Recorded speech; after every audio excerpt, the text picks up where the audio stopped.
இன்னைக்கு நம்ம ஒரு பூனைக்குட்டி, ஐஸ்கிரீம் அப்புறம் டெடி பேரோட கதை தான் பார்க்க போகிறோம். இதுதான் பூமி. இது ஒரு பூனைக்குட்டி. இவகிட்ட ஒரு டெடி பேர் இருக்கும், அதுதான் கொடி. இவங்க ரெண்டு பேருக்கு ரொம்ப வெயில் அதிகமாக இருந்தது. அவங்க அம்மாட்ட ஒரு ஐஸ்கிரீம் கேட்டிருப்பா. ரொம்ப வெயில் தாங்க முடியலம்மா, எனக்கு ஐஸ்கிரீம் வேணும்னு சொல்லி பூமி போய் அவங்க அம்மாட்ட கேட்குறா.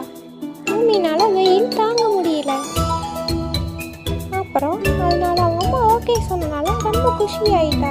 அதனால மேலையும் கீழே குதிச்சு பூமி சந்தோஷமா இருந்தா. பூமியோட அண்ணனும் ஐஸ்கிரீம்னு சொன்னோடனே குஷியில குதிச்சான். அப்போ எல்லாரும் சீக்கிரம் சீக்கிரம் சொல்லும்போது அம்மா ஐஸ்கிரீம் கொண்டு வந்தாங்க. கலர் கலராக இருந்ததை பார்த்து பூமி ஆச்சரியப்பட்டா. அப்போ பூமிக்கு ரோஸ் கலர் ரொம்ப பிடிக்கும். இந்த பிங்க் கலர் ஐஸ்கிரீமை சாப்பிட்றதுக்கு கொண்டு வந்து தன்னோட டெடி பேரான கொடிக்கும் கொடுத்து சாப்பிட்றதுக்கு ஆரம்பித்தா. ஆனால் அந்த ஐஸ்கிரீம் நம்ம ஜில்லுன்னு இருக்குன்னு பயந்துட்டு அப்பையும் தைரியமாக எடுத்து சாப்பிட ஆரம்பித்தா. கொடிக்கும் கொடுத்து சாப்பிட்டு வயிறு நிறைஞ்சு ரெண்டு பேரும் சந்தோஷமாக சாப்பிட்டாங்க ஐஸ்கிரீம். அதோட